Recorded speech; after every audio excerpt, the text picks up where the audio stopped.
Magandang araw po mga kababayan. Papakita ko lang po sa inyo yung gagawa po kami ng swimming pool po mga kababayan. Yan po ang gagawin po namin gabay mga kababayan.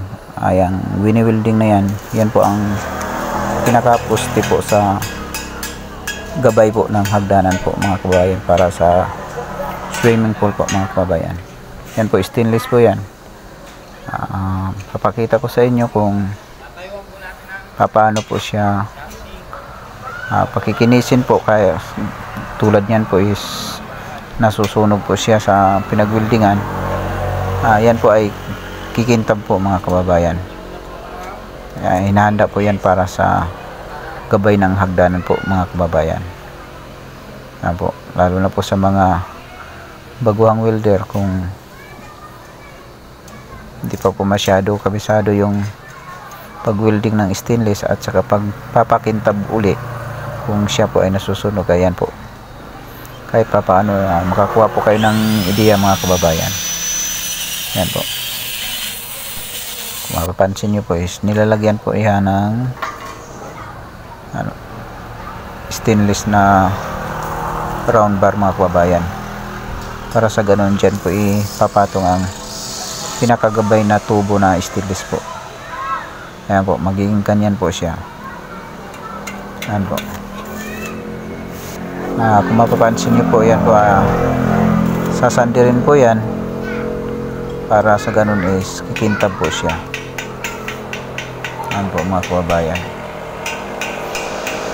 Lalo na po sa nagbabalak po na magawa ng swimming pool, madali lang po mga kababayan sa paggawa po ng swimming pool. Kahit maliit po siya, halimbawa pang personal nyo lang po, okay na rin po. Ayan po, pakikinisin na po siya. Una po is gagamit lang po kayo ng top dish para sa ganun is kikinis po siya. Ayan po yung swimming pool po. Ayan po yan. Yung hagdanan na yan is dyan po ilalagay yung stainless na yun. Ayan po. Bali 3 kwarto po ng hagdanan yan. 3 kwarto ng swimming pool mga kababayan. Ayan po. Ano lang po yan, asintada lang na hollow block, tapos palitada labas loob po mga kababayan. Ayan po. Ayan po, yung stainless kanina na wini-welding, ayan na po yan, yung pinakaposte niya. Hindi ko na po pinakita yung paano pagkabit. Ayan na po. Ayan, makikita nyo po yung dulo ng stainless sa gabay is sunog pa po siya, dahil hindi pa po siya na sasander mga kababayan. Ayan po, may tiles na siya at saka may gabay na po ng hagdan mga kababayan. Ayan po, madali lang po gagawin yan mga kababayan. Sana wag niyo pong kalimutan mag like, subscribe, para sa ganun is ma-update po kayo sa ibang mga video na i-upload po ng kababayan. Yan po, kung mapansin nyo po, wala na yung sunog ng stainless dahil na sander na po siya ng flap dish at kumintab na po siya mga kababayan. Yan po.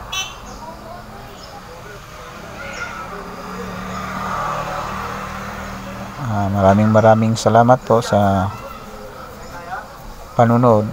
Shout out na rin din po sa lahat ng mga nanonood at nag-subscribe.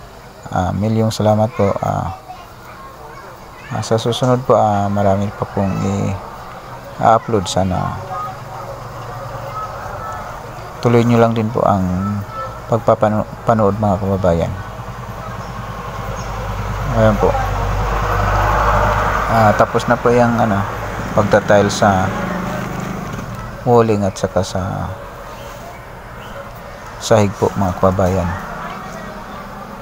Ayan po.